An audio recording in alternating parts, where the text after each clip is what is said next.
YouTube, welcome back to my channel, or welcome if you're new here. Today's video is going to be a little different than the other videos you saw me do. Today is Christmas Eve, so it's December the 24th, 2018. If you saw my previous video, you know that today is Layla's birthday. If you don't know who Layla is my daughter who passed away at 20 weeks. I will link the video in the description box down below if you want more detail as to who Layla is and what happened to Layla exactly. I will put that in the description box down below. But today I just decided that I was going to make her a video just to say happy birthday. It will be her 4th birthday, which is crazy to believe that I would have had a 4-year-old. I have a 1-year-old now that's about to be 2, but a 4-year-old, it's just hard to believe that I would have had a 4-year-old. And a lot of people feel like, or may believe, that it gets easier. The more time that passes, it gets easier. But for me, that's not the case. Like, I wouldn't say that it gets easier. I've just learned to kind of deal with it. Like, I know nothing I do is going to change it. Nothing's going to bring her back. So I just have to accept it, basically. But I've never gotten to the point where it's like, okay, she passed away. It is what it is. Like, I've never gotten to that point. It took me almost a whole year to even get to the point where I wasn't crying every day or getting upset or something if somebody mentioned her name or asked me what happened. Like, for a while, nobody could even ask me what happened to her. Like, so many people were scared to ask me, like, what happened to her or how you doing or something like that. But it's not that I was mean about it or I would have given you a bad response. It just would have taken me back to the night when I gave birth to her, which is kind of hard to deal with, especially because it was Christmas Eve. Everybody else is posting, oh, Christmas Eve, I'm so excited and I can't wait till my kids open the gifts and everything. But for me, Christmas Eve is the opposite. Christmas Eve is the day that comes every year that reminds me that instead of being excited on Christmas Eve, my daughter was taken away from me on Christmas Eve. So it's not an exciting moment for me. I have gotten to the point where I am able to talk about it. I'm able to share with you guys about it. So it's not where I was as far as crying every single day, asking why, like why. And I did go through a phase where, because I was raised in the church. My dad is a preacher. Well, was a preacher. He passed away. But, so I've been in the church. But I had gotten to the point when I lost Layla, it was like, everybody talks about how God is a healer and he's the doctor in the sick room. And for me, it was like, if he was able to do all of this stuff, why did he not save my baby? Like, you blessed me with her and then you just took her away from me. Why? Like, what did I do to where you felt that that's what I deserved at the time? And I did get through that phase with help from my mom, and I did talk to my pastor about it. So I did get through that phase. Like, I wasn't questioning him anymore about it. I just felt that he knows what was best. He knew what was best. So I don't know. I still don't know why, but I'm not going to get into that. I don't want to go back to that because that was very hard. That was the hardest thing I've dealt with in my life. And like, there's certain things that I went through in that situation that nobody knows about. Certain things that I was doing and saying, and I don't know, it was just bad. It was just like, I didn't even know who I was. Like, I didn't recognize myself with the things that I was saying or the things that I was thinking, the things that I was telling myself that I wanted to do to myself. It was just hard. It was. But today, I decided to make a video on a positive note. These crochets, I'm sorry, y'all, just keep. But today's video is going to be positive. I just wanted to tell her, happy birthday, of course. Mommy loves you. I'll never stop loving you. A lot of people told me that once you were gone, that was it, that I was not a mother anymore. I refuse to believe. Layla, I will always be your mother. You will always be my daughter. You did not make it into the world, unfortunately, but I just continue to tell myself that you were just too perfect for Earth. That's all that was. You were too perfect for Earth, which is why he called you back home. But Mommy loves you so, so much. I cannot wait to tell your little sister about you. She is all the sass that we knew you had. She came and gave it to me twice as hard. But I love you so much. Happy 4th birthday. I'm sure you're watching over us every day. I hope I'm making you so proud. Oh, goodness. I'm not going to cry. I told myself I'm not going to cry. I've cried more than enough tears. So I'm trying to get to the point where I'm able to smile. I want to remember the good things, all the kicks and flips and how long it took us to find out what you were because you just wanted to keep putting your hands between your legs. Okay. Until we meet again. But I am going to share with you guys some of the things that I have from the 24th of December from 2014, which is when she was born. They gave me a, let's see. I did keep all of her stuff in the bag that they gave it to me. But they gave me this little wrap. Oh, and I think the light. Wait a minute, let me fix the lighting. I think it's too light in here because most of the stuff is white, so give me a second to adjust. Okay, sorry about that. But this is the blanket that they had her in. So she was very small because she was only 20 weeks. And with the wrap that they brought in, they gave me this little card that says, please accept this wrap and know that someone cares, for into each stitch we've tucked in a prayer.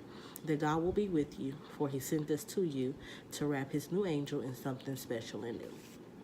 And there's a scripture at the bottom that says, the light shines in the darkness, and the darkness has not overcome it. John 1:5. And I believe the angel wraps, it says, were made by volunteers in Murfreesboro, Tennessee. So, to you all, if some way you see this video, thank you so much. That wrap meant everything to me. I slept with that wrap so many nights. So many nights, just wishing. But thank you all so much. I really do appreciate that. I also have this blanket. This was the blanket that was in the warmer that she was supposed to go into. And they made her little, let's see if I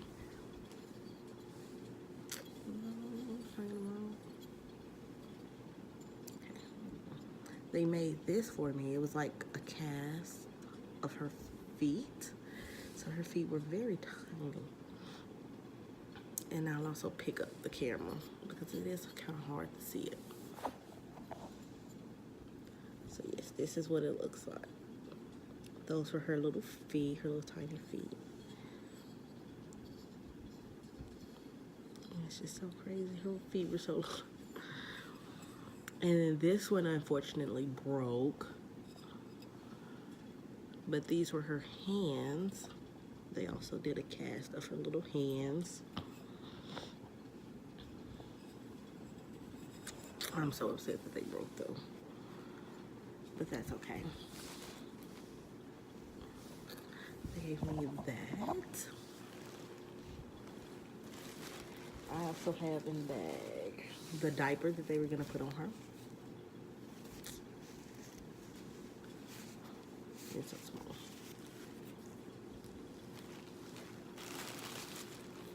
And then I have the blankets that she was actually wiped off with.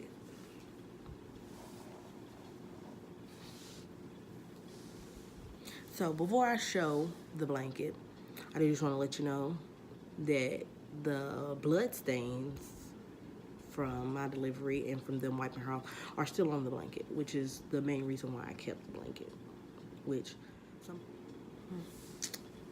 a lot of people may not understand why I would keep that.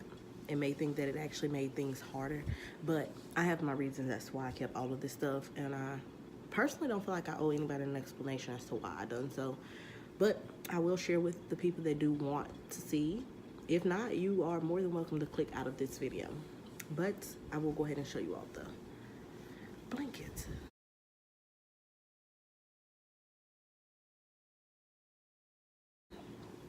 This is her blanket.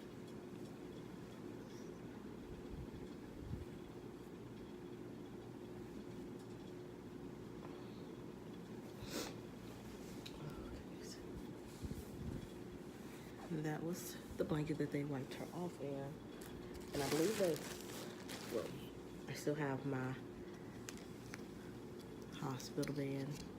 You don't really need to see that up close, but the hospital bed. And they still gave me her hat and stuff, but she didn't wear it, so it doesn't really have as much sentimental value to me. But I do have two pictures that I am going to show you all. I have more than these two pictures. A lot of the pictures show her face, and for personal reasons, I'm not going to share those photos. So I do have pictures that don't show her face, but show her feet and her hands. So I'm going to show her feet first. These were her feet. And I was so thankful that they still took these pictures for me. And then here's a picture of her hands. And you can see a little bit of her face, but not too much. But that was her hands, and I'll show them both again. These are her pictures. And then, because, of course, I was not prepared for any of this, I was not able to have her in a funeral. They did give me the option to actually have her a funeral, but because it was kind of rushed, like they were kind of rushing me, like I needed to know exactly where her body needed to go and all of that, and they were asking me this immediately after I had her. Of course, I didn't have any of this stuff planned out. I hadn't called nobody or none of that, so I did get her cremated. And this is the box that they put her ashes in. And on the top it says Baby Polidore. But this is the box that she was in after they cremated her. She is no longer in this box. I did go ahead and release her ashes. I did feel like it did help a lot with my grieving process. So I did go ahead and release her ashes, which was very hard. It was not easy at all. But I did feel like it did help a lot once I released her ashes. It did not make me forget about her. It wasn't me getting rid of her, but I don't know. If you've been through this situation before, you understand. Because I did keep the box though, and I kept all of the other things that you saw. So that was pretty much it for this video. I just wanted to say happy birthday, Layla, again. And this is what it's like every year on her birthday for me. If you've went through this before and you want to share your experience, that's fine. I'll be more than happy to listen or watch your video or however you want to share that with me. But this is me, and this is how I deal with it. Every year, I pull out her things. I go through her things, and I just take some time to myself. That's pretty much it. And it's not that easy because I have another daughter who also requires my attention and needs me to be strong for her. But I made sure that I done this video while she was still asleep so that I could get through it without her, because of course she's at the age where she's just gonna pick up stuff. She doesn't really understand the sentimental value behind any of this stuff. But I did it while she was asleep, and actually I did just hear her, so I know that she's not asleep anymore. So I'm gonna go ahead and end this video. Give this video a thumbs up if you enjoyed this video. Thank you for watching. Don't forget to hit that subscribe button if you haven't already. And I love and appreciate each and every one of you. I do believe we are at 61 subscribers. So thank you to every 61 of you. And I will see you all in the next video.